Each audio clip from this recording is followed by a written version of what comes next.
I first heard about Larry Haun in about 1993, I think, and I was probably 16 years into my carpentry career at that point when my friend Mark Clayton, teaching at a union apprenticeship training center in the Bay Area, called me up and said, "Hey, I just checked out this book from the library by a guy named Larry Haun. It's called The Very Efficient Carpenter, and it's terrific."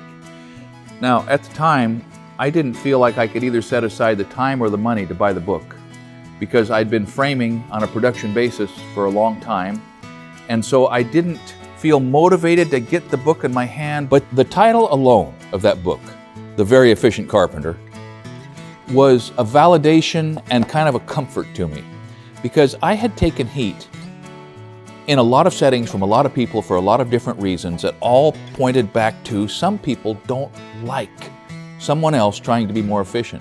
Some people don't like someone else doing something differently from the way they've always done it.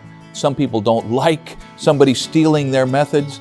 And although some people do, there had been moments in my career when trying to be more efficient, although I don't know that I had ever associated the word with what I was doing, had generated a little pushback.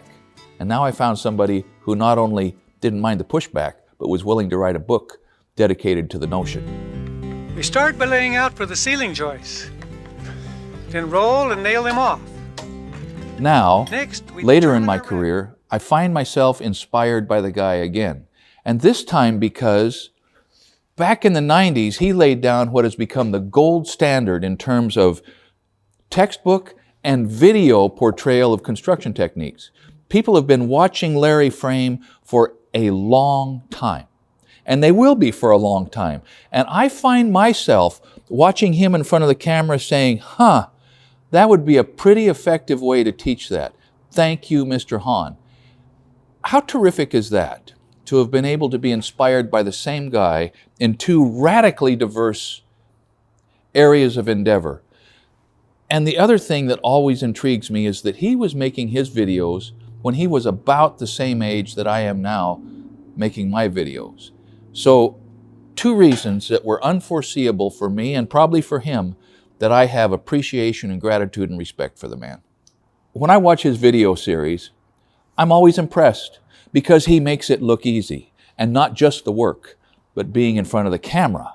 And I can tell you that however hard the work is, being in front of the camera is harder. So here's the last thing that I want to mention about Larry Haun. Nate just went over to Coos Bay. It's an hour and a half west of here. And he had an interview with Mila Haun, Larry's widow. Even in the videos, I'm sure he was 50-something years old, but so skinny and Lanky. strong and Very lanky. lanky. He is a runner, Yeah. a regular runner. Avid runner. Oh, really? He won, no, not won, but he ran the Marathon. LA Marathon 3 times, and he was so proud to say that among the thousands of, I will show you how he plays, Yeah. but he is always proud of it because that's at the age of 60s, when he was in his 60s. Elysian Park. Wow. Dodger Stadium. Yeah. That's where he used to. And every year he would run the firecracker marathon at the Elysian Park.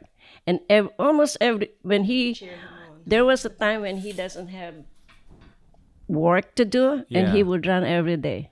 So, just so I got that, at 60, in his 60s, he ran the ran marathons, 3 of them. Yeah. Wow. It's a terrific interview. We have it on our second channel on a podcast that we do. You might check that out. But it just kind of pulled back the curtain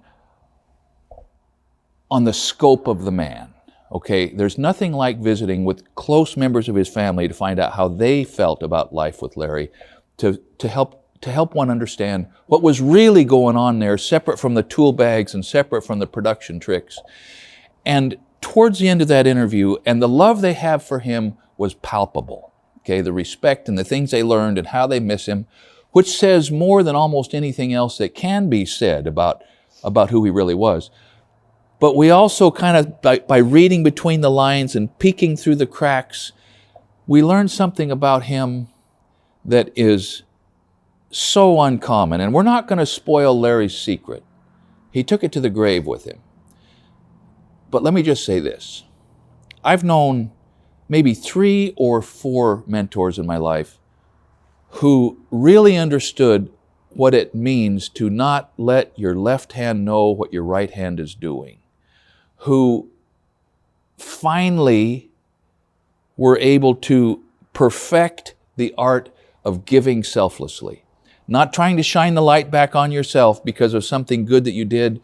And I will just say now that had I known Larry Haun in person, he would have been on that list. He walked the walk. He did not just talk the talk. And as near as I can tell, he did that in every aspect of his life in a way that set him apart from almost everybody else who even approached the things that were most important to him and to his family. He was an uncommon man. I wish I could have known him. His books are worth reading. And let me just wrap it up like this. Benjamin Franklin said that there are only 2 ways to be remembered in this world. One is to live a life worth writing about, and the other is to write a book worth reading. Now that's a lousy paraphrase, but I can tell you that Larry Haun, I have learned, did both of those things.